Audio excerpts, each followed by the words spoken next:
नमस्कार दोस्तों। पिछली कड़ी में हमने डिस्कस किया था जो हमारे देश में ईयरली साइकिल है, उसके हिसाब से सर्दियाँ, फिर गर्मियाँ, फिर बरसातें, फिर सर्दियाँ, वो हो रहा है। इस साल गर्मियाँ बड़ी तेज़ी से आ गई थी और मार्च में ही हमें बहुत ज़्यादा गर्मी फेस करनी पड़ी थी।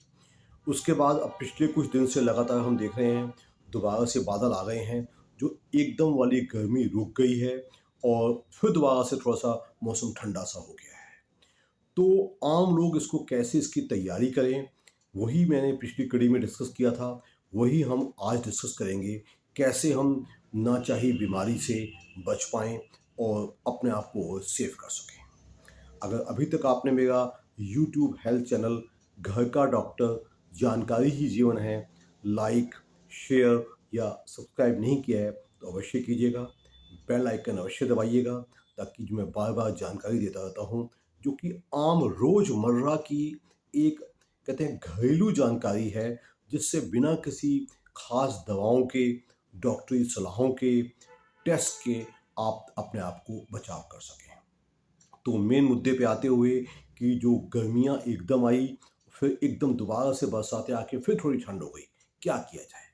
सबसे पहले तो जैसे कि मैंने पहले कहा था, अपने जो कपड़े हैं डिस्कार्ड मत कीजिएगा। एकदम बहुत ठंडा चिल्ड पानी, बहुत एसी शुरू हो गए, तेज फैन शुरू हो गए, इसको जितना मॉडरेट कर सके उतना कीजिएगा। अपने आप को कवर रखिएगा, पर्टिकुलरली हमारे छोटे बच्चे और हमारे बुजुर्ग और जो जिनको पहले से कोई और बीमारियां हैं, कोमॉर्बिड बीमारियां, अनकंट्रोल्ड डायबिटीज़ या दूसरी बीमारियां, वो अपना बचाव करें।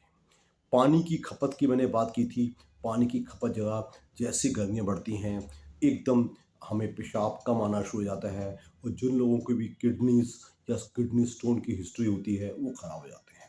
मैंने पहले भी बात की थी कि खाना जो आप पहले सर्दियों में आप थोड़ा बासा खाना करके खा लेते थे या बाहर के खाने ज़्यादा खाते थे, वो आपको कुछ नहीं होता था।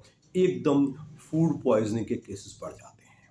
तो अब आम आदमी पूछेगा, डॉक्टर साहब मैं क्या करूं जानकारी के अलावा जिससे मैं सेफ रहूं? पहले तो सब किस्म की सावधानियां बरतिएगा, अपना लाइफ एंजॉय भी कीजिएगा। आजकल मौसम काफ़ी अच्छा है और ज़्यादातर बीमारियां थोड़ी शांत हैं। तो इसके लिए अपने आप को तीन किस्म की बीमारियों से बचाने के लिए, एक यूआरआई, जो अपर रेस्पिरेटरी इन्फेक्शंस हैं, वो थोड़े ज़्यादा होते हैं। ज़ुकाम, खांसी, ब्रोंकाइटिक कफ, एलर्जी वाली कफ ज़्यादा लगना। दूसरा गैस्ट्राइटिस या गैस्ट्रोएंटराइटिस, जिसको हम आम जुबान में फूड पॉइजनिंग केसेस कहते हैं, वो बढ़ जाते हैं। तीसरा जो यूरिनरी केसेस होते हैं, एकदम किडनी स्टोन जो पहले हिस्ट्री थी दबे हुए थे, आप पानी कम पी रहे हैं तो उससे एकदम यूरिनरी स्टोन्स या जो रीनल पेन है वो प्रेसिपिटेट हो जाता है। बचने के आसान उपाय बताए जा चुके हैं। अगर आपको तकलीफ ज़्यादा होती है तो नो डाउट आप अपने फिजिशियन के टच में जाएंगे, लेकिन अगर कुछ सिंपल सावधानियों को अगर आप बरतेंगे तो मैं समझता हूँ कोई ज़रूरी नहीं है कि जो ये ट्रांजिशन विंटर से समर में और फिर दोबारा से हल्का रेनी सीजन आने से हल्का सा ठंड फिर पड़ गई है, उससे आपको तकलीफ जरूर हो नहीं होगी। अब मैं वो बताऊंगा कि कौन से खाने ज़्यादा खाए जाएं और कौन से खाने अवॉइड किए जाएं। तीखी चीज़ें जो गैस्ट्राइटिस करती हैं, ज़्यादा मिर्च मसाले वाली चीज़ें वो कम ली जाएं। बासा खाना ना लिया जाए। बाहरी खाने और जंक फूड जो आपको आदत पड़ गई है गज्जक और नमकीन खाने की और गर्म खाने खाने की, वो आदत आपको त्यागनी पड़ेगी। उसके स्थान पे आप वाटरी ड्रिंक्स में क्या आता है? नारियल पानी, नींबू पानी, घर का बना हुआ मौसमी का जूस, दही की लस्सी, कांजी, ये चीज़ें ली जाएं तो ये ज़्यादा बेहतर है।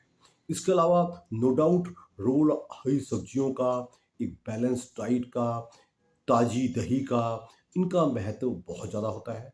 नॉनवेज मना नहीं है, आप ले सकते हैं, लेकिन ओबियसली आप बटर चिकन और ये ना लेके आप रोस्टेड फिश या रोस्टेड चिकन वगैरह ले सकते हैं, वो अपनी ज़रूरत के हिसाब से।